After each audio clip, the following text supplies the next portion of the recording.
Дөрвөн учир бүтээлийн хэргийн талаар ярьж өгөхөөр бэлтлээ. За тэгээд олон зүйл муршилгүй хэрэгтэй орцгоё.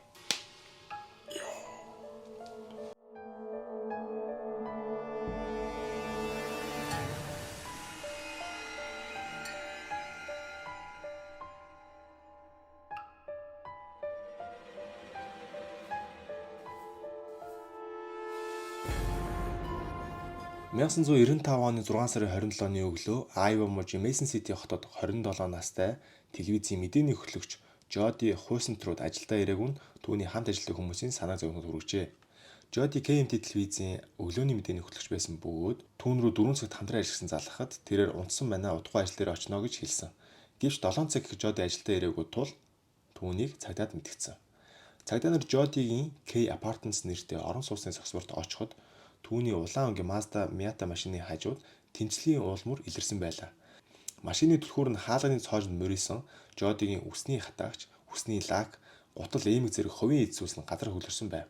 Хөршид өглөөний 4 цаг 30 минут орчим хашрах дуу сонссон ч хинч гарч шалгаагүй гэж мэдүүлжээ. Цагдаа нар Жоди хэн нэгэн өглөөний харанхуйд машины цосол дээр хүлээж түүнийг хулгайлсан гэж таамагладаг.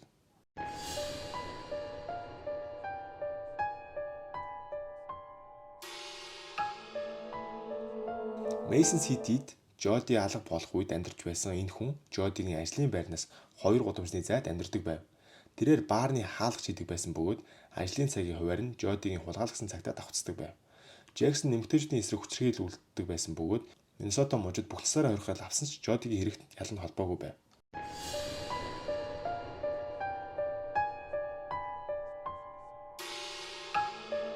Жодигийн найз бөгөөд түүнийг сүүлчийн удаа амнаар харсан хүн. Тэрээр Жодигийн тухай Jodi's Journey нэртэй видео бичлэг хийсэн байдаг бөгөөд Жоди ихэндээ түүний анхаарлыг тааламжтай хүлээж авдаг байсан ч сүүлдээ түүний хит ойр дотн байдал санааг нь зовоож эхэлсэн. Вансис гэдэг хүн хэрэгт холбоогүй гэдгээ үргэлж няцаасаар л байдаг.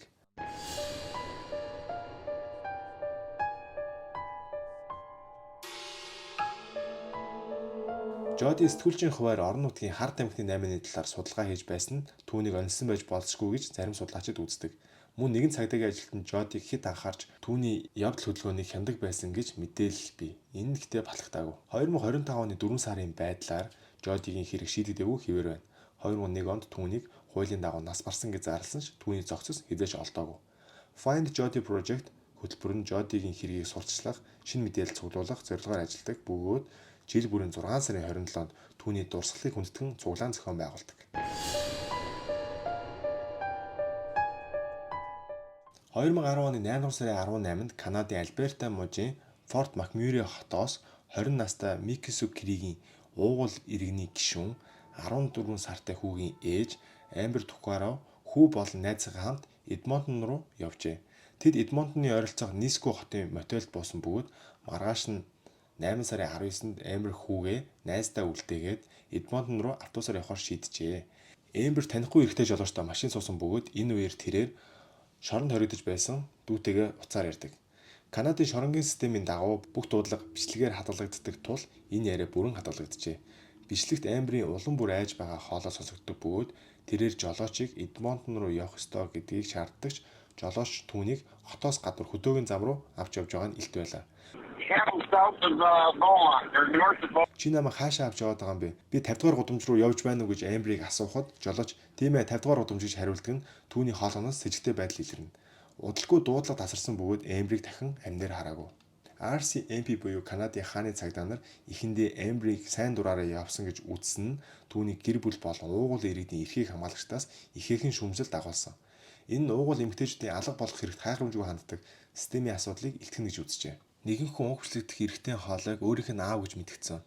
Тэрээр аавыгаа эмэгтэйчүүдийн эсрэг хүчирхийлүүлэгч байсан. Мөн Амберийг олдсон хөдөөгийн бүсийг сайн мэддэг байсан гэж мэдүүлсэн. RCMP-гийн энэ сэжвэрийг удаан хугацаанд шалгасан ч уг хүнтэй холбоотой баттай нотол баримт олоогүй. 2002-оос 2012 оны хооронд Лидук муж болон ойролцоох хөдөөгийн бүсэд 8 эмэгтэй цогц олдсон бөгөөд ихэнх нь уугуул иргэд ганцаараа айлж явсан эмзэг эмэгтэйчүүд байв. Эдгээр хохирогчдын цогцос одоогийн хаягдмал газруудад зөвхөн нутгийн иргэд мэдэх замаар хүрч болох газруудад олсон нь цуврал алуурчны үйлдэл байж болзошгүй төвшүүлсэн. 2012 оны 9-р сарын 1-нд Амберийг морин аялагчид Лидук мужийн хөдөө талбайд түүний ясны үлдэгдлийг олсон. 2025 оны 4 сарын байдлаар түүний хэрэг шийдэгдээгүй хэвээр байгаа бөгөөд уг бичлэг нь Канадын хуулийн түүхэн дэх хамгийн аимшигтай нотлох баримтуудын нэг хэвээр байна. Jennifer Casey-гийн хэрэг 2006 оны 1 сарын 24-нд Флорида мужийн Орландо хотод 24 настай санхүүгийн шинжээч Jennifer Casey ажилдаа ирээгүй байна. Цагдаа нар түүний Mossack Ed Milena зохицлбарын орон сууцанд очиход түүний байр хоосон байсан ч өглөө ажилдаа бэлдсэн шинж тэмдэг илэрсэн. Шүршүүр норсон, нүур бодолтын хэрэгсэл хэрэглэгдсэн, үсний хатагч тавигдчихсан байв. Гэвч Jennifer-ийн цүнх гар утас iPod нь байхгүй байсан нь түүнийг шууд ажил руугаа явсан байж болзошгүйг харуулжээ. Хамгийн гол нь түүний хар өнгийн Chevy Malibu машин байхгүй байв. 2 хоногийн дараа Jennifer-ийн машиныг түүний гэрээс 1 милийн зайд орших Huntington on the Green орон сууцны согспорт хаягдсан байдалтай олсон. Хяналтын камерын бичлэгт 1 сарын 24-ний үдээс хойш хэн нэгэн Jennifer-ийн машиныг зогсоол тавьж хурдан алхаж явганд буусан. Гэвч бичлэгт нь тухайн хүний нүүр хязгаарч харагдаагүй, учир нь тэр хүн хашааны араар өнгөрсөн байв.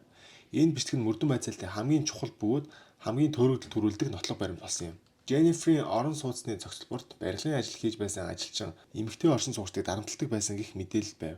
Тэрээр хяналтын камерын бичлэгдэх хүний биеийн хэмжээтэй тохирч байсан бөгөөд Jennifer алга болсны дараа ажлын байрнаас алга болж эх орон руугаа буцсан гэдэг. Гэсэн ч түүнийг хэрэгт холбогдуулж чадаагүй. Jennifer-ийн орон сууцны зохицлборт олон тонны барилгын ажилчид тэр дундаа бичиг баримтгүй хүмүүс ажилладаг байсан нь мөрдөн байцаалтыг хүндрүүлсэн. 2018 онд Jennifer-ийн гэр бүл Орландогийн цагдаагийн газрын эсрэг хуулийн тэмцэл хийж хэргийн 16,000 хуудас материалыг авсан. Тэд 1 сая долларын шагналын сантайч 2025 оны 4 сарын байдлаар хэрэг шийдэгдээгүй хэвээрэл байна. 1992 оны 6 сарын 7-нд Миссури мужийн Спрингфилд хотын 1717 East Dulmare гудамжны жижигхэн байшингаас 3 эмэгтэй 47 настай Cheryl Levitt, түүний 19 настай охин Suzy Stritter, Suzy-гийн найз 18 настай Stacy McCall нар ямар ч улмургүй алга болжээ. Suzy Stacy нар өмнөх өдөр нь Kikapo ахлах сургуулаа төгссөн бөгөөд тэр шөнө Suzy-гийн гэрт хонжээ. Найзуудыг маргаашнд байшинд нь очиход хаалга онгорхой, эмэгтэйчүүдийн цүнх, машины түлхүүр, тамхи зэрэг хувийн эзүүлсэн машинд нь хിവэрэ байв. Хаалганы гэрлийн шил хагарсан, хилтерхийг нь цэвэрхэн шүүрдсэн байсан нь хин нэгэн уул мөрийг арилсан байж болзошгүйг харуулжээ. Shirley-ийн Yorkshire Terrier нохоо хэд сандарсан байшинд бие зассан нь түүнийг ердийн зан авиртай гуйлаа. Springfield-д хэрэг болох үед тэнд амьдарч байсан энэ хүн онцгой анхаарал татсан. Cox нь Америкийн нэгдсэн улсын армийн харуулын албанд ажиллаж байсан хүчирхийллийн гэмтэргийн түүхтэй нэгэн байв. Тэрээр 1987 онд Флоридад хүн хулгайлах, хүчирхийлэх гэмтэргээр яллагдсан ч мултарч чадсан. Cox Springfield-д Levitt-ийн гэрээс хэдхэн милийн зайд радиаторын дэлгүүрт ажилладаг байжээ. Хожим хоригдож байхдаа Cox хэвлэл төгсөн ярилцлагатаа 3 эмэгтэйг алгацсан гэдгийг мэдэж байлаа. Тэдний цогц Springfield-ээс 20 минутын зайд байгаа гэж мэдгдсэн. Тэрээр ээжийнхээ нас барсны дараа дэлгэрэнгүй мэдээлэл өгнө гэж амласан ч ээж нь нас барсан хойно ч амлалтаа биелүүлээгүй. Cox одоо ч зарим мөрдөгчийн с ิจ гтэн хэвээр байгаа. Зарим судлаачид 3 эмэгтэйг алга болох үед Springfield-д баригдаж байсан зогсоолын гаражийн бетон суурьнд цогцыг нуусан байж болзошгүй гэж таамагладаг. 2007 онд газрын хит тавианы шинжилгээгээр хүний цогцтой төстэй хэлбэр илэрсэн ч эрх баригчид өндөр зардал тодорхой бус байдлаас болж ухалтыг зөвшөөрөөгүй. Хэд хэдэн гэрч хэрэг болсон шөнө ойр орчмын гудамжинд ногоон өнгийн фургон харагдсныг мэдээлсэн. Нэг гэрч Cheryl Levitt төстэй эмэгтэй уг фургонтой хүнтэй ярьж байсныг харсан гэж мэдүүлсэн. Мөн хөрш 2 цагийн орчим машины хаалга хаагдахтайг сонссон бөгөөд удалгүй фургон хурдан хөдөлсөн гэж хэлжээ. Гэсэн ч уг фургоныг хизээж идэвхжүүлж чадаагүй бөгөөд хэрэгтэй холбоотой хэсгэнд батлагдаагүй. Эхний хэдэн сард мөрдөгчид 5,000 гаруй сэжүр хүлээн авсан ч ямар ч тодорхой уулмар олоогүй. Яах гэдэг хайцааргүй? За өөр авчих нэг өөр авчих та. Одоо очлоо бэж. Цаадаж. Олон зуун сайн дурынхан цогцос хайгч нохоон тусламжтайгаар хайлт явуулсан ч эмэгтэйчүүдийн уулмрыг илрүүлээгүй. 2011 онд алга болсны 19 жилийн ойгоор Springfield-ийн цагдаагийн газар хэвлэлийн баг гурал хийж хэргийг идэвхтэй мөрцөөр байгаа гэж мэдгдсэн. Гэр бүлийн гишүүдийн ДНХ-г дээжийг хадгалж хэрвээ цогцос олдвол харьцуулахад бэлэн гэдгээ хэлсэн.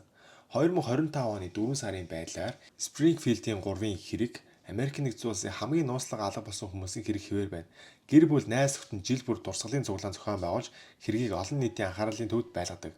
1717 East Delmare гудамжны жижигхэн байшин энэ аимшигт үйл явдлын чимээгүй гэрч болон хоцорсон. Бүх охирогчид өдөр тутмын амьдралдаа гинт алга болсон бөгөөд ихэнх тохиолдолд тэдний хувийн эд зөөс цүнх түлхүүр утас хэргийн газарт үлдсэн. Тэмцэлцэн уулмөр Jodie Hussey руу Jennifer Casey-гийн хэрэгт хулгайлах үйл болсон гэж таамагладаг бол Springfield-ийн 3-ын хэрэгт байшинд ямар нэгэн эмх замраагүй байдал хангарсан гэрлийн шил нохоо ер бусын зан ажиглагдсан. Amber-ийн бичлэг Jennifer-ийн хяналтын камерын бичлэг зэрэг нь хэрэг чухал боловч гэмт хэрэгтээ тодорхойлоод хангалтгүй байсан. Хэрэг бүрт олон сэжигтэн гарч ирсэн ч бацтай нотлох баримт тутмаг байснаас болоод хинч яллагдаагүй. Эдгээр хэрэгүүд олон нийтийн болон хэвлэл мэдээллийн анхаарлыг ихэхэн татсан бөгөөд гэр бүл найз нөхөд идэвхтнүүд хэргийг шийдвэрлэхэд тулсралтгүй тэмцээр байна. Эдгээр дөрвөн хэрэг нь зөвхөн хохирогчдын гэр бүл төдийгүй нийгэмд хүн сэтгэл зүйн ёсролтын нөлөө үзүүлсэн. Жоди хуучин цорын хэрэг сэтгүүчдийн аюулгүй байдлын талаар, Amber Tuckerаны хэрэг уугуул эмэгтэйчдийн эсрэг хүчирхийлэл, Jennifer Casey-гийн хэрэг өдөр тутмын амьдрал дахь гинтийн аюул, Springfield-ийн 3-ын хэрэг олон хүнийг нэгэн зэрэг хулгайлах боломжтой гэдгийг харуулсан. 2025 оны 4 сарын байдлаар эдгээр хэрэгүүд шийдэгдээгүй хэвээр байгаач гэр бүл нийгэмлэг мөрдөгчд шудрагын усыг сэргээх найдалгаа алдаагүй байна. За өнөөдрийн хэрэг ингээд дууслаа. Дөрвөн энэ хэрэг одоо хүртэл ерөөсөө олдоогүй байгаа юм байна. Шийдэгдээгүй байгаа хэрэг юм байна. Тоног төхөөрөмж сайн хөгжсөн ч гэсэн илэрхгүй зүйлс гэж илэрдэггүй юм байна. Бас өнөөдөр эмнэлгийн салбарч гэсэн эмнэлгийн тоног төхөөрөмж сайтай байсан ч гэсэн илэрхгүй өвчин гэж бол байж л байдаг.